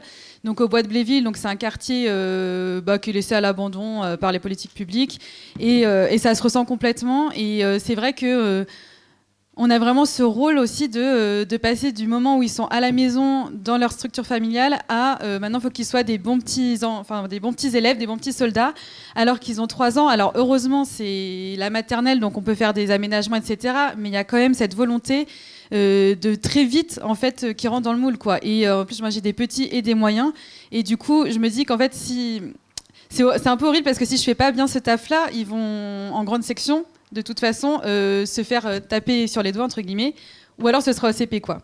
Tu es prise dans les mailles. Ouais. Prise dans les mailles du filet. C'est ça.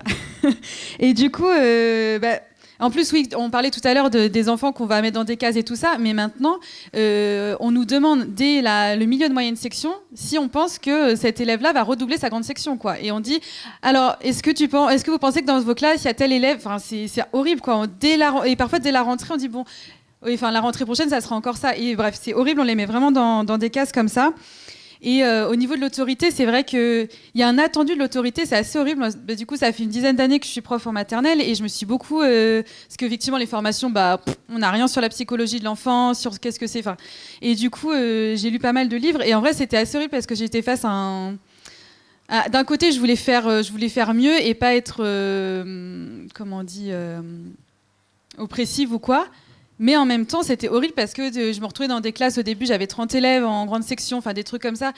Et en fait, c'est super dur. Et je pense que c'est pour ça aussi que les enseignantes et enseignants se remettent pas en question. C'est qu'en fait, c'est dur parce que si on se dit, OK, pourquoi ça marche pas et tout ça, il faut se remettre soi-même en question. Et pour l'avoir fait, c'est clair que c'est dur et ça met du temps de changer et de se rendre compte qu'on a des comportements violents, des violences ordinaires. Des violences éducatives ordinaires, enfin voilà. Donc, et il y a les parents aussi qui ont un attendu de l'école comme de l'autorité, quoi. Moi, plusieurs fois, on m'a dit, bah oui, s'il fait des bêtises ou quoi, vous n'hésitez pas à le punir, etc. Ouais. Alors, je leur explique que je fais pas comme ça, mais il y a cet attendu quand même. Et on voit bien que c'est un peu horrible, mais par moments, voilà, je suis humaine, donc je m'énerve, ça m'arrive. Et dès qu'il y a la voix qui s'élève, les enfants, il y a le truc ils se taisent et c'est horrible, mais du coup, on sent que c'est quelque chose ils sont habitués à ça. Bien et est-ce qu'on crie, c'est le moment où il faut arrêter. Ouais. Et il n'y a pas d'autre façon de faire, quoi. Voilà. Et aussi, pour des pistes de réflexion, j'avais lu le livre L'infantisme de Laëlia Benoît et j'avais trouvé vraiment hyper intéressant. Parce qu'elle parle de ce que c'est l'adultisme, l'infantisme, le fait qu'on ait qu'on ait l'autorité sur les enfants sans les laisser penser par eux-mêmes. Et il y avait un point que j'avais trouvé vraiment intéressant, c'était sur le droit de vote. Elle disait pourquoi en fait les enfants n'ont pas le droit de vote. Alors c'est du coup une idée qui paraît assez comme ça, hyper loufoque. Ouais. Et du coup elle dit en fait si les enfants avaient le choix de voter, du coup ça servirait à quelque chose de leur apprendre la démocratie à l'école et tout, et dans les familles. Et du coup ça ferait aussi que du coup les politiques seraient obligés d'être plus à l'écoute des besoins des enfants, des attentes. Et oui, après, il y avait les mêmes arguments utilisés pour pas que les femmes puissent voter, à savoir, les enfants, en fait, ils vont être influencés par leur famille. Bah oui, mais en même temps, ils ont aussi un... Voilà. Aussi, oui, j'avais écouté des podcasts, les enfants peuvent-ils parler et c'était super intéressant aussi de donner la voix aux enfants, là, de demander qu'est-ce que t'en penses, etc. Mais c'est super rare. Et voilà. Et aussi sur tout ce qui est... moi aussi, je me sentais seule avant de me dire merde, je vais faire autrement. Mais en fait... et il y a notamment les groupes départementaux de l'ICEM, donc c'est les pédagogies type Freinet, les pédagogies émancipatrices. Et ça, c'est chouette parce que c'est des espaces où on peut se retrouver entre profs et on en parle. Et c'est des personnes qui, du coup, ont une vision de l'école qui est différente, quoi. Donc voilà, je crois que je vais m'arrêter là pour pas faire trop long. Ah oui, si, dernière chose. J'avais aussi lu un livre qui s'appelle Une enfance en or. Et en fait, c'était une personne qui venait de France, qui avait grandi en France et qui allait en Suède, et qui était fille au père, et puis qui avait fait un travail de comment vous voyez les enfants rois, parce que c'est un truc très, très vu en France, les enfants rois. Hein. Et en fait, l'enseignante n'avait pas compris sa question en disant mais tu parles des enfants qui sont nés d'un roi ou d'une reine. Et en fait, c'est un concept qui n'est pas utilisé là-bas parce qu'ils ont utilisé la Convention des droits de l'enfant que nous aussi on a signée. Mais ils l'ont vraiment appliqué et du coup ils ont fait toute une campagne même sur les bouteilles de lait, des choses accessibles aux enfants, et sur le site gouvernemental il y a des choses sur comment faire pour expliquer aux enfants les émotions, etc. Il y a vraiment tout un travail qui a été fait et l'école n'a rien à voir. Alors je sais pas si c'est encore l'école parfaite, j'y suis pas allée, mais en tout cas voilà. C'était super. Et oui, et dernière question, j'arrête après.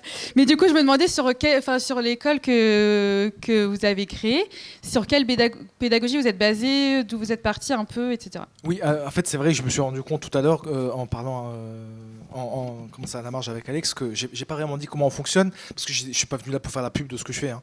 Mais en gros, la façon dont moi j'essaie d'organiser le quotidien avec les enfants dérive d'un constat sur ce que toi tu es en train de décrire. C'est-à-dire que le dispositif scolaire, au-delà de ce que j'ai expliqué d'un point de vue théorique, dans la pratique, c'est un dispositif qui a vocation à aller vers la maltraitance.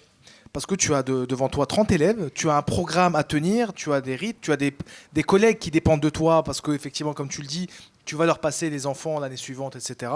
Et tu œuvres dans un contexte général où il faut que ça avance, quoi. Tes enfants deviennent autant de problèmes à gérer.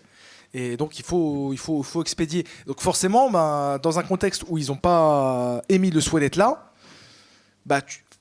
par construction, tu deviens un policier. Il n'y a pas d'autre solution. Avoir 30 élèves qui sont dociles et qui t'écoutent et qui bougent pas une oreille, c'est pas possible. C'est pas possible.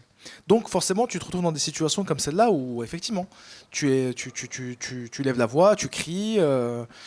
Tu vas commencer à avoir des propos qui sont désobligeants, alors peut-être pas 3 ans, 4 ans, mais ça peut arriver après. Et effectivement, à mesure que les enfants grandissent et que c'est plus compliqué de les saisir, on va se retrouver à avoir des pratiques qui sont de plus en plus, répressives, humiliantes. Au collège, par exemple, moi j'ai beaucoup d'enfants pour qui l'entrée au collège a été un moment traumatique, quoi. Vraiment, ça a été un truc, parce que tu changes de dimension. L'école élémentaire, on est encore sur des dimensions à peu près humaines en général. Tu rentres avec un seul instituteur pour la classe. Pour peu qu'il soit à peu près compréhensif, on arrive toujours à trouver un terrain d'entente. Vous arrivez au collège, là c'est vraiment l'usine. Hein. Tu as 15 profs, tu changes de salle à chaque heure. Enfin, je vous fais pas, vous savez très bien comment fonctionne le collège, quoi.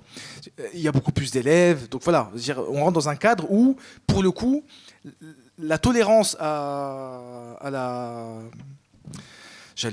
l'écart à la norme, et il est extrêmement faible. Et donc là, forcément, il y en a plein en fait qui sombrent à ce moment-là. Vraiment, on a des cas, voilà, de dépression, de tentatives de suicide, vraiment des choses atroces, quoi.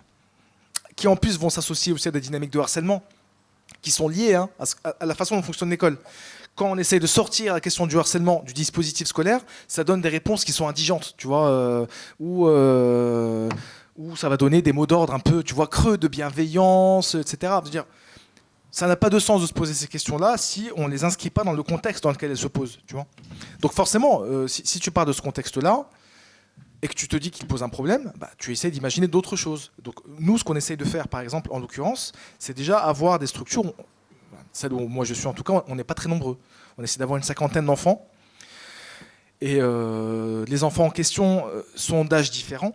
Il y a aussi cette logique-là qui me paraît importante. Moi, je trouve que c'est un appauvrissement considérable de la vie et le quotidien des enfants que de les séparer en fait par âge. Vraiment, je veux dire, il faudrait quand même que davantage de personnes se saisissent de ce sujet.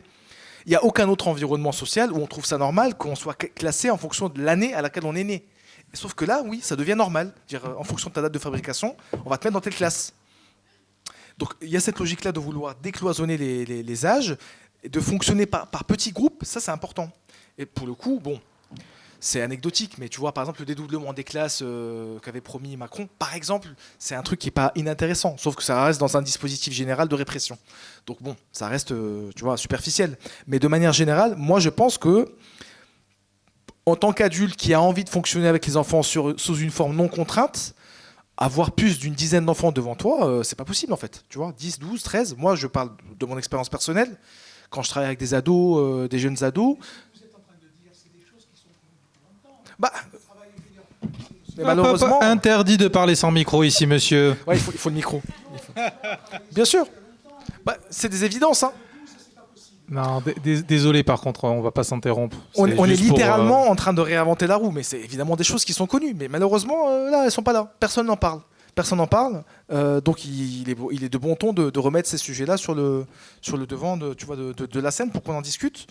Donc tu vois, des petits groupes, des rythmes restreints. Je veux dire, honnêtement, un enfant moyen qui va au collège de 8h à 17h30, donc il a 7-8 heures de cours, qu'est-ce qu'il a retenu à la fin de la journée, en vrai, de la journée qu'il a passée? Je pense pas grand-chose, tu vois, parce que, c'est-à-dire très rapidement, nous en tant qu'adultes, une réunion qui dure plus d'1 heure et quart, on n'en retient rien. Donc nous, on milite pour que les temps d'apprentissage vraiment formels, structurés, organisés, ils soient pas très long. En vrai, moi, sur une journée que je passe avec les enfants, déjà la journée démarre plus tard. Ça, c'est important. Nous, on démarre à 9h. Les enfants arrivent au fil de l'eau. Ils ont une demi-heure pour arriver, pour qu'ensuite on puisse démarrer des temps d'apprentissage, où on les répartit par tranche d'âge.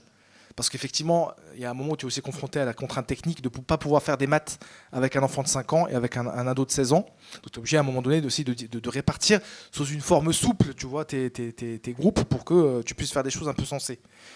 Et on fait 2 fois 1 heure. 2 fois 1 heure, puis après on va manger. Et puis l'après-midi, on passe sur un mode qui s'inspire un peu de ce qui peut se passer dans des pays nordiques, par exemple, ou en Allemagne, ou dans un endroit comme ça, où l'après-midi, on est beaucoup plus sur des modes où on va fonctionner autour des projets portés par les enfants, on va sortir, on va aller faire du sport, on va s'aérer, on va avoir des intervenants extérieurs qui vont venir, on va faire des podcasts. Pour ceux qui ont envie de préparer des examens, on peut avoir des temps un petit peu ciblés, tu vois, d'approfondissement. mais les journées, enfin les temps sur lesquels les enfants sont vraiment en contention, parce qu'il faut se concentrer, sont courts et représentent la minorité de la journée. Le gros de la journée, c'est des interactions, c'est de la discussion, du dialogue, du débat, de la recherche de compromis entre nous, parce que nous, en tant qu'adultes, on prend le parti que c'est pas notre parole qui vaut plus que celle des enfants, ce qui veut donc dire qu'au quotidien, tu passes ton temps à négocier. Tu vois, enfin, tu négocies, tu discutes, on met en place une règle, au bout d'un moment, elle est caduque, donc il faut qu'on en reparle. On fait le choix, tu vois, moi j'arrive avec une proposition pédagogique le matin, sans préjuger de ce que je vais avoir devant moi comme humeur, comme niveau de fatigue, tu vois, comme motivation. Et je vais pas dire aux enfants, on fait ça ou c'est 3 heures de colle, tu vois. C'est-à-dire, ça n'a aucun sens. Donc j'essaye, tu vois, de tenir compte de leur avis, d'ajuster la proposition en temps réel dans la mesure de ce qui est possible humainement. Mais donc voilà, d'être dans cette espèce de danse, tu vois, où on essaye d'aller les uns vers les autres, parce qu'ils ont bien compris aussi qu'il faut quand même qu'on produise un minimum de contenu formel pour pas se faire embêter par les inspecteurs, qui ne sont jamais très loin. Donc il y a aussi cette logique-là un peu stratégique, tu vois, dans laquelle on les embarque, d'essayer de préserver la pérennité de l'endroit et de faire en sorte qu'il continue à exister demain. Donc voilà, tu vois, il y a cette logique-là d'essayer de fonctionner à petite taille pour pouvoir prendre les décisions ensemble de manière plus efficace, de pas séparer par classe d'âge, de fonctionner comme une espèce de communauté. En fait, tu vois, on a réinventé ce qu'ont pu être, tu vois, des environnements de vie pré-capitalistes, tu vois, où au moment, tu vois, de l'émergence du capitalisme et de sa généralisation, on est des personnes entre 5 ans et 60 ans, on se mélange, on essaie de s'apprendre les choses les uns aux autres. Évidemment, les adultes ont une posture spécifique parce qu'ils ont la responsabilité de ce qui se passe dans le lieu, mais on est dans une organisation à hauteur d'enfant, tu vois, dans le respect de leur rythme, de leur spécificité, de leurs besoins physiologiques. Ils vont aux toilettes quand ils veulent, je veux dire, c'est même pas une question pour nous. Et voilà, dans le dialogue permanent, avec aussi, il faut le dire, une prise en compte de ce que sont les parents, qui sont malheureusement, je trouve aussi, insuffisamment impliqués dans la réalité du projet éducatif.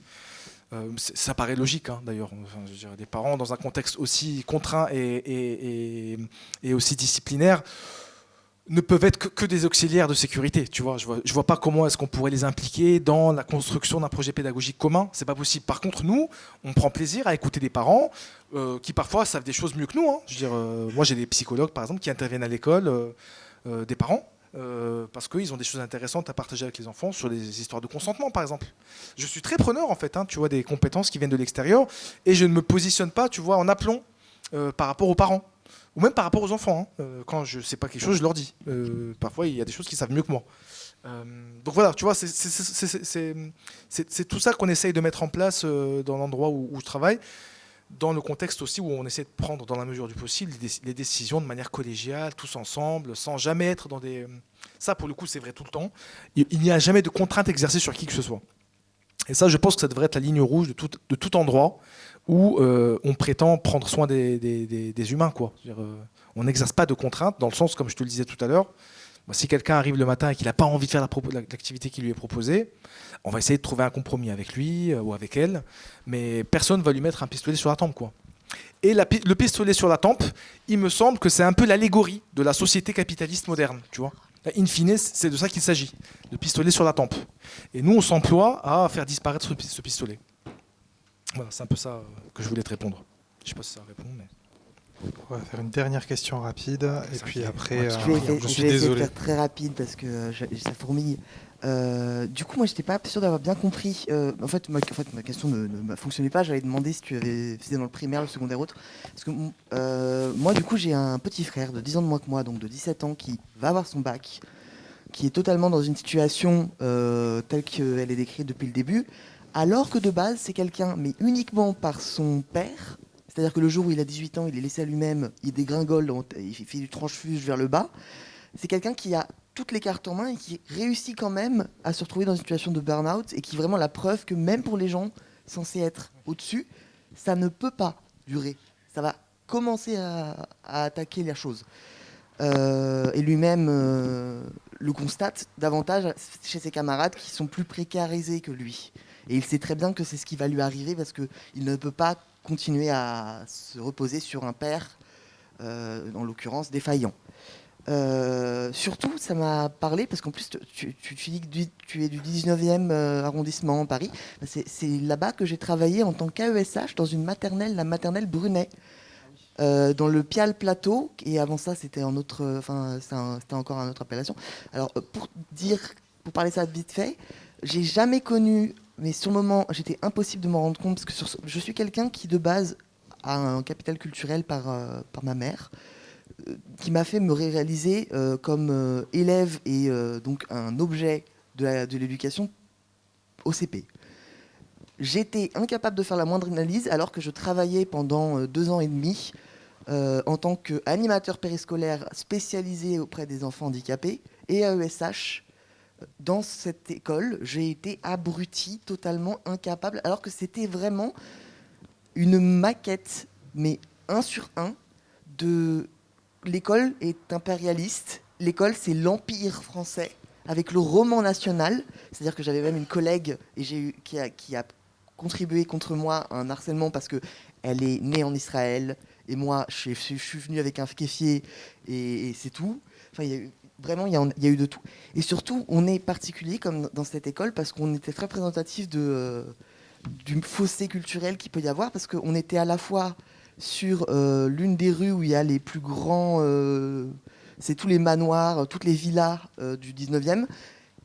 Et en même temps, ce qui fait que impossible pour nous d'être une REP, ou, contrairement à toutes les autres écoles, y compris celles collées à nous, alors que on avait la moitié des gens qui venaient des hôtels sociaux.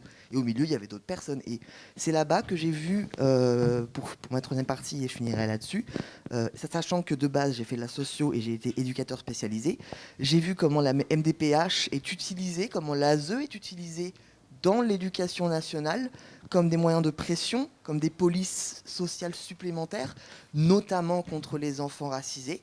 J'ai suivi un enfant que j'ai réussi à aider, et j'ai aidé les parents parce que c'était un enfant d'origine, je n'ai pas envie de dire de bêtises, mais en tout cas la famille était musulmane et avait beaucoup de peur par rapport à ce handicap qui leur avait été imposé. C'est-à-dire que peut-être qu'il l'était, mais on leur avait dit que si jamais il n'était pas dans le parcours, à eux, immédiatement. Et les ITEP, pour avoir travaillé dans ce champ-là, les ITEP qui sont pour les enfants turbulents, le TDAH, ça, pour moi, c'est des maisons de correction pour jeunes de cité. Elles en sont... Et concrètement, pour avoir vécu dans un village plutôt d'extrême droite et très blanc, on a énormément de maltraitance, c'est traditionnel, mais l'ASE ne va jamais toquer là-bas. Alors l'ASE, pour certaines, c'est ce qu'on appelait la DAS, mais la DAS, en réalité, ça fait 80 ans qu'elle n'est plus en train de s'occuper de ces questions-là, 40 ans qu'elle a arrêté d'exister, je crois, un truc comme ça. Bref. ASE, aide sociale à l'enfance. Oui, voilà. Et la NDPH, c'est la maison départementale du handicap. C'est cette chose là qui va décider de si votre enfant est handicapé ou non. Et des fois, on va vous l'imposer parce qu'on estime que une pathologisation, elle peut être justifiée parce que d'un point de vue scientifique, il y en a une, mais elle ne va pas être amenée correctement. Et même dans l'éducation, enfin, moi en tant qu'AESH, j'ai bien vu comment on était les torches-culs du système, et le moyen est encore plus petit, et il y a un espèce de décalage entre l'éducation nationale et ces autres institutions, et ce poste que j'ai occupé, c'est un peu un angle mort, parce que justement, on ne parle que des moyens des profs, on ne parle pas des animateurs périscolaires, on ne parle pas de tout ce qu'il y a autour qui va pourtant permettre l'articulation du pouvoir impérial de l'école et du pouvoir capitaliste aussi, parce qu'il y a vraiment une réduction à néant des plus pauvres.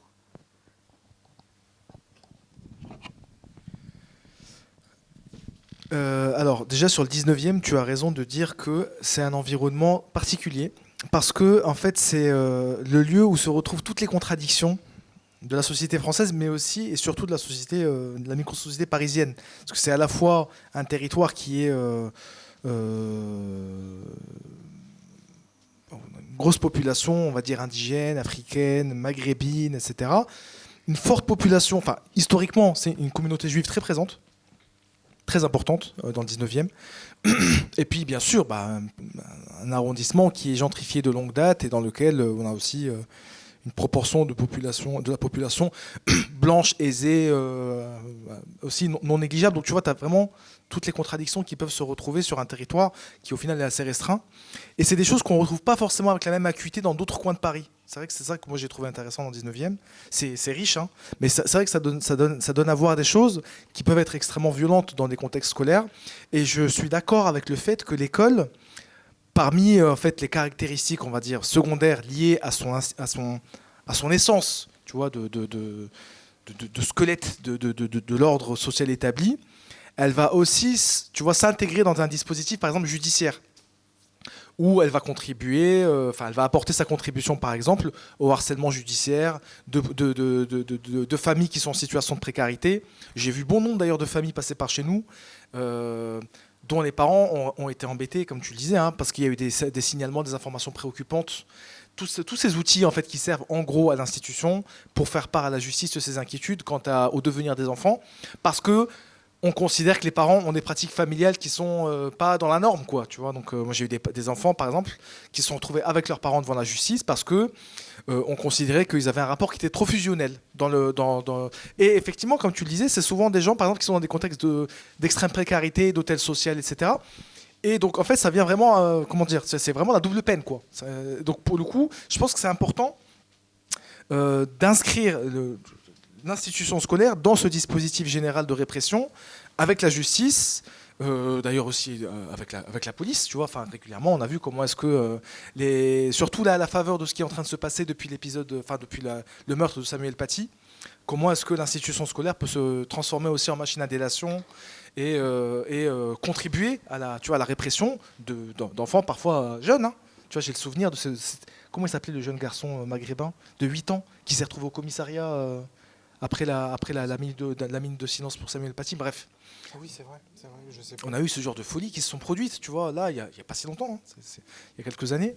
Donc, nous, on a eu ici au collège, on avait écrit un petit article dessus sur la question de la police à l'école. Il y a eu une institution où il y a eu une maîtresse agressée il y a quelques années, ou je ne sais plus. La police à l'intérieur du collège, en sas, pour vider tous les sacs des élèves à l'entrée. Armés, gilets pare-balles, tenus, et avec les sas faits. Et la police nationale qui en fait la pub sur son compte Twitter, ici, pour dire... qu'ils remettent l'ordre. C'est une classe qui se tient sage.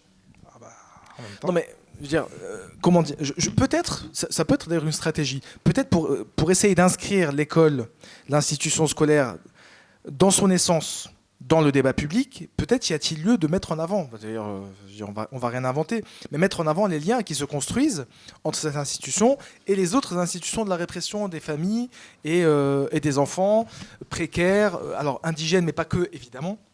Quand par exemple elle va se faire le relais des dénonciations,